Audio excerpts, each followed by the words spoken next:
Thanks for tuning in to the Brett and Matt show. My name's Matt, his name's Brett, and today we're gonna go over a little preview of the NFL draft. Just some thoughts we have. The combine starts next week, February 22nd. I know we're both pretty excited for that. Certainly am. Certainly am. I wish I could travel up there and get some insight, get inside the inside Lucas Oil and provide a little more than I'll be able to. But it's right up the road. Could probably make my way up there and meet a few players if I really wanted to. Right. So I don't know about you, but my whole thought process behind the combine, I personally always find it kind of interesting. In fact, I kind of think of it like just a giant like job fair for NFL players. That's pretty much exactly what it is. Like it's pretty much a way for NFL teams to evaluate lots of players all at once. Agreed. And I mean, it's kind of surprising because obviously you get a ton of tape. You know how players play, and throughout the season you send scouts to different areas of the country, and they've watched games. They get to meet players that well. So I guess this way it just kind of makes it, all in one place. It's like one final. Well, not even final because they still have pro days afterwards. Yep. But it's just a way to, see the players at once and how they compete with each other and how they interact. And perhaps, the interview process is, I would assume, a pretty big part of it as well. I would too, yeah. Are there any players that are going to be there that have you excited, or anyone like you think you want to keep your eye out on, or I mean, there's the obvious guys like, Jadeveon Clowney and he John. should test well, I would think. He should You would test think I they've would been think. saying he can get in the 4.4s If that's at really true, that's at ridiculous. 6'6", 265, whatever he weighs. Uh, can a bench press 25, which for a longer limbed, slimmer type athlete is pretty good. And I'm assuming his agility and explosiveness and like the vertical will just be outstanding. I'd be interested to see what they ask him about his speeding tickets too, between the end of the season and the bowl game. Dude has a need for speed. Matt, I'm just saying. Um, I mean, yeah, you're right. I mean, obviously, his testing will, I think, be pretty interesting. A lot of the quarterbacks aren't throwing, which it's not too surprising. I mean, really, you can only kind of hurt your stock if you're a top tier quarterback, anyways. Although I think I heard from somewhere that Bridgewater hasn't decided yet, and neither has I think it was Bortles I read, who said his dad said he would be a game time decision. That's what his dad said apparently. if I would still like to see him throw, personally. Otherwise you're just showing up for an interview, which if you really want, and I kind of get it too. You might have some guys that'll only throw at their pro day. It gives them more time, to practice, go through a script instead of whatever the NFL guys are going to want them to do. You get to kind of do it on your own. And if you also skip out now, what it does is it kind of forces scouts to come to your pro day, and you might have some guys there at your pro day that weren't invited to the combine or that maybe might not be doing so well at the combine, and it gives them another chance. So you might actually be helping out some of your teammates by not throwing at the combine, but doing so at your pro day by getting Right. some of the scouts in there that might have skipped out had you thrown it at the combine. It's very true. Um, I think I don't know. I think I saw that Johnny Manziel isn't throwing, but I thought I saw he was still gonna test. I want to see what he runs the 40 in. I'm curious. He's a good athlete. I wouldn't be surprised if it was, in the 4.5s. He runs a little You goofy put him when he right runs on there with like Russ. Russ Wilson and do you know Colin Kaepernick only ran a 4 or 5, like 3 or something? Oh, sure makes Green Bay's defense look like they'll run That's because he's a long the keys strider, and it's hard to cover that in 40 yards. with long strides. Yeah, That's true. unless you're RG3, who ran a 4.41. But even then, he's still kind of shorter, so he might even have longer strides. But he probably gets to turn it over a little bit faster. And he's a track athlete, so he should Yeah, be. I mean, even Usain Bolt isn't the first guy out of the blocks for the first 30, 40 meters. So he's the fastest man in the world That's true. ever, perhaps. Yeah, I'm really intrigued to see what he's gonna run the 40 for sure. I mean, and he claims too, like I'm sure he's gonna get measured. He claims he is 6 foot on the he's button. 6 foot. Yep, claims it. In fact, I sent you an article today. ESPN wrote about how he admires Russell Wilson for kicking down the door for short quarterbacks. And he did it with, kicking down the door with short quarterbacks that are more mobile. Because obviously Drew Brees has been in the league since when he get drafted, like 2000 ish, Yeah, he was a while ago. 2001. I think that was Mike Vick's But year. he's not like he's not as mobile But he's as not as mobile. And Johnny made a good point in that article about, he wants to be a pocket passer, and if he can just dominate teams from the pocket, he'd be glad to do it. But the difference is that defenses are, especially front seven guys, are so much more athletic now that if a play doesn't go as scripted, it's nice to be able to have that elusiveness. And that to me is what a true dual threat guy is. A lot of, particularly in college, they recruit them and they have them separated pro style and dual threats, they call them. But usually the dual threat guy can't throw, he's just a runner. right. So, I mean, it's nice to actually get a true dual threat like Russ Wilson is. And if, Johnny Manziel can show that he is the pocket kind of guy that has that escapability, he can be in that same mold. I agree. I always kind of look forward to the quarterbacks that will throw.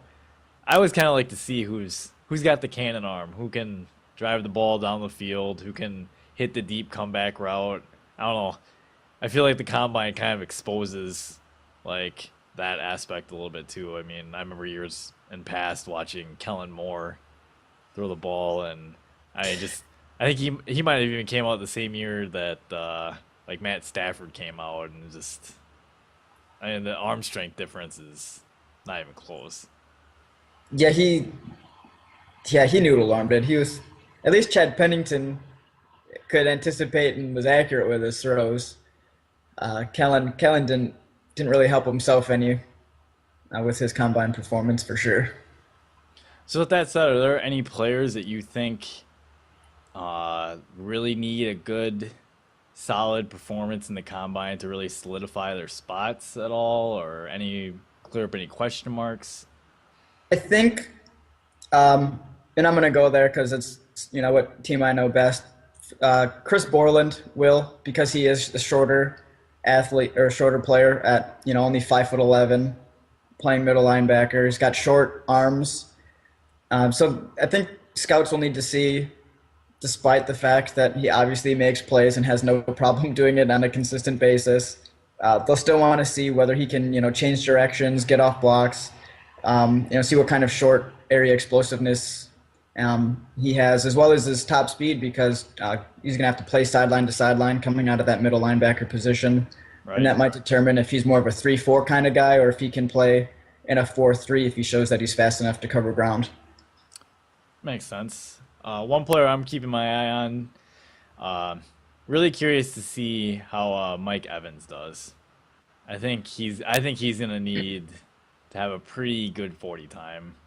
Um, I don't know. Like anytime I watch Texas A&M play, like it just seemed like he was getting caught from behind, and getting caught from behind in college, it's gonna happen a lot in the pros.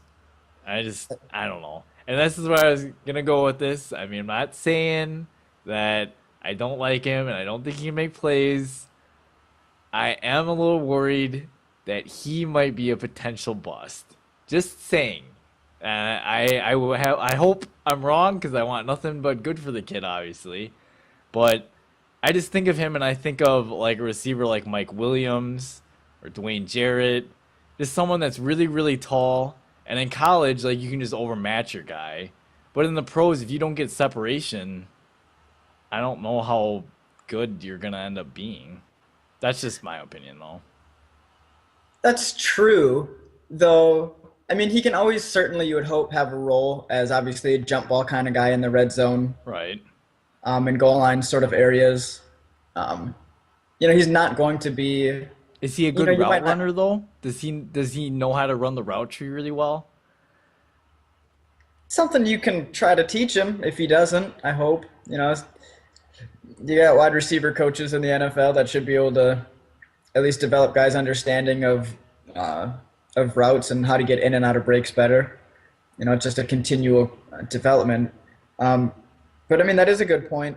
But at the same time, you had guys, you know, that come out of Georgia Tech that literally won run route, and that's the go route. And you got Calvin Johnson and Demarius Thomas and Stephen Hill. But you know, two of those three guys have shown Well, that they can be pretty good. and all three of those guys are pretty good athletes.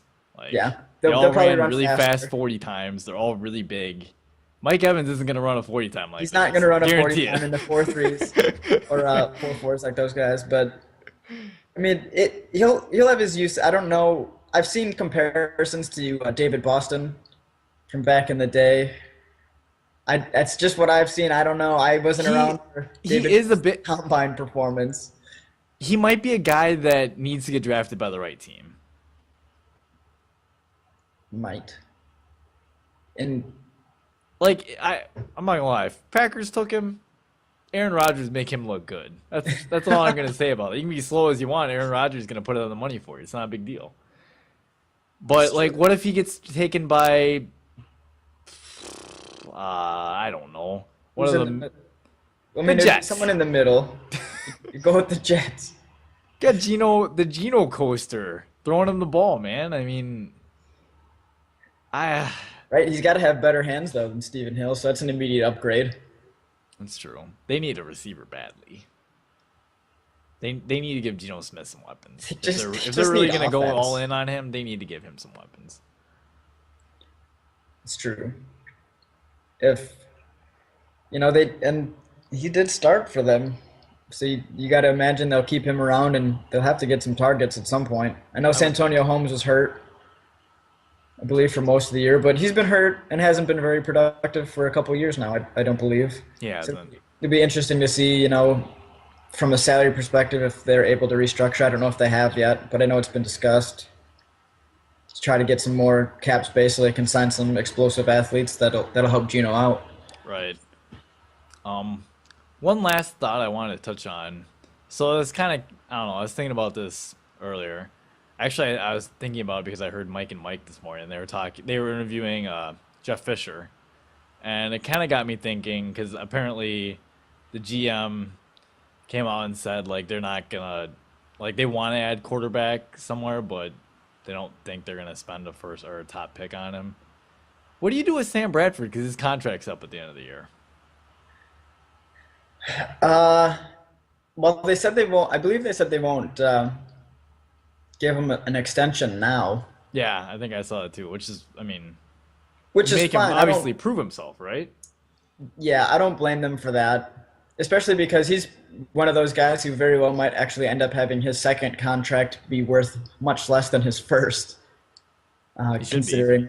considering that he was, I think it was the last draft where guys got the big money, right? Yep, he was the last draft where before that the new CBA kicked in, and yeah, his amount of money is probably like his signing bonus is probably double like what Cam Newton's total contract was worth, which was like a 4 year like $22 million contract.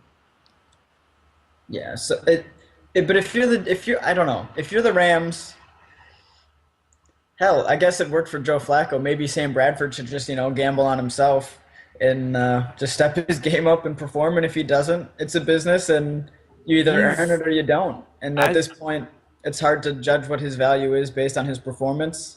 I mean, they can only spend so many draft picks on wide receivers before it becomes somebody else's fault. So, It's true, and that's kind of where I'm at. I mean, they gotta address the receiver and probably offensive tackle, I would think. But I mean, at some point you're at excuses. Like you gotta make it happen. You have a top caliber defense to lean back on. I mean, at some point you gotta make plays, and you you look at their draft because they have what, like picks 2 and I don't know, it's 17, 17 something in there. it's up there. Okay? You have, I believe you have 3 primary needs. You have a receiver, you have tackles, offensive tackles, and perhaps safety. With your two first round picks, are you going tackle, wide receiver in that order, or we want to go wide receiver, get Sammy Watkins, and take whatever tackles left at 17? See, it's interesting because you could argue that tackle and wide receiver are two of the deeper parts of this draft class. Receivers, especially, it's really deep for receivers. So I guess in my opinion, it's where do you value like is Sammy Watkins that much of a difference maker? Like, and by that I mean like if you think he can be the next Kelvin Johnson, you should probably take him at number two. But if he's not going to be that, and you have a shot at Jake Matthews, who has a great pedigree, like, I mean, his dad, Hall of Fame offensive lineman, he's related to Clay, just crazy bloodline. Like, if that's the case, I think you should really take the offensive tackle, and then maybe you can take Mike Evans at, Maybe he could be that guy, pick. right? Just kind of give Bradford a guy to just throw it up Throw it to, up and hope he to, comes sure. down with it. I mean, hey, a few times I feel like Johnny Football got away with that too. Johnny Football, not to get away from the Rams thing. I guess we'll talk about him in a second. But yeah, I guess it's just if you really think Sammy Watkins is that much of an impact player, I think you take him, and Well, then and you if address tackle down the road. because if you were to look at it, guys that you said Mike Evans might be there at their pick. Marquise Lee. Marquise Lee, of course. But I guess you could also then maybe go safety. You could go with Clinton Dix or the Calvin Pryor from Louisville if they're available there, and just take best wide receiver in round two. But that's just, It's a I good mean, option. you've got a lot of options, and if And if you're they're trying to trade out of that number two pick yeah, anyway. they very So well could even come up with more picks. they're in good spot to really do something this year, I think. Um, yeah, it'll be interesting for sure to see what the Rams do. I'm gonna be paying attention to that. Um, but yeah, like a second ago when we brought up Johnny Football, of all the draft prospects, and you and me have both followed the draft for a long time, he is one of the highest like I've seen boom or bust prospects. Like I just every time I wanna like my gut tells me I think he's gonna be good. I think he makes plays and he does things that you just can't teach. Like he just has that natural instinct. But I don't know, like some of the decisions that he makes, like you said, I mean, he just throws it up for grabs. I don't think those are gonna work so well in the NFL all the time. And if They, and if you're the Texans, you have the number one overall pick. You want to be pretty sure on the guy, right? yeah, and that's why I mean they've had that pick before, and they went They with went they went defensive end defensive and they went end. quarter. Then they've gone quarterback too. To be fair, They have. Well, that's when you're first starting out, you kind of have to draft that quarterback because if you and don't, he got you're his confidence was shaken after that. That was a bad experience for him. so yeah. And if you're the Texans, you got to make sure that Johnny's going. I mean, he's come out and he's declared himself. It'll be a mistake if they pass on him. And from I would assume from like a fan base standpoint, him being in Texas already, that it might. He wants to stay in Texas. There's no question. And for fans that were apparently threatening their quarterbacks last year, maybe it'll lighten them up a little bit, and they'll be a little happier for the moment, assuming he can perform at least decently. He But can't do any worse. Schaub was terrible. And Case Keenum, I'm sorry, he's not the answer either. was it like the record for most pick sixes thrown in consecutive games? I expect that team to be a lot better. I expect if they do end up taking Johnny, I mean, they could go. They could potentially go. They could be the Chiefs of next year. They could go from the team that had the first overall pick to all of a sudden making the playoffs, especially in that division and in the AFC. I Yeah. just, uh, it's he does worry me a little bit though with his decision making sometimes. Well, what you hope too is that once he gets there, depending on who the coach is, maybe he'll be, smart enough to say, "Hey, when things break down, I want you to make a play, and I don't have a problem with you running around, but make sure that play is broken down. Don't abandon the pocket early. And dear God, don't throw it open or throw over the middle late after you've run around. Seen that happened against Alabama a couple times. He got bailed out a couple times and threw a couple picks. Uh, but I mean, you see Russ Wilson do it. He'll run around for 12 seconds before he finally just heaves the ball 50 yards down the field to a guy that's running wide open because you can't cover that long. So I mean, he's going to have to be disciplined in the way he does it, in the way because you even see Russ Wilson do that too, where he runs backwards and then gets sacked for a 15-yard Yeah, loss. or throws an intentional grounding. Hey, you He gotta didn't try to run make it backwards look 20 yards. He wouldn't be throwing intentional groundings. Just take the sack. I don't want to get hit. Just fall down. It's not a big deal. Just do what Tom Brady does. Tom Brady sits down before the guy's even there. Just takes a seat. And then he before the stands guy up even- sometimes because he hasn't been touched yet. Um, do you have any sleepers? Sleepers. Perhaps guys will surprise at the combine, or guys that you think might get drafted higher now or higher at the draft than they're projected to get taken now. Well, there's this kid named, I'm gonna butcher his name. It might be Dree Archer from Kent State. He's a tiny little guy. He's probably only like 5'8", 5'9", only like probably 170 pounds, but he has potential, I guess, to run like in the 4.2s in the 40. And apparently he could be a poor man's DeAnthony Thomas, essentially. So instead, if you don't want to spend like a second round pick on DeAnthony Thomas, you could essentially take this guy down the road. I don't know, like if you can run that fast, you'll get drafted. Like if he really runs that fast in the combine, he's gonna change from like, like a 6th round pick to, he's gonna go up to probably high, or like, his ceiling will be, I would think, somewhere in the 3rd, and I wouldn't think he would make it out of like the 5th if he runs that fast. Like someone will take him.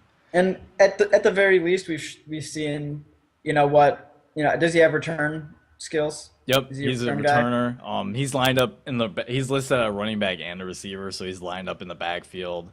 I actually I was bored and I watched they're just YouTube highlights, so obviously they're just his good plays, but there's I mean, at the level of competition he played against, he made them look all really slow. Like they were just the speed difference was unreal.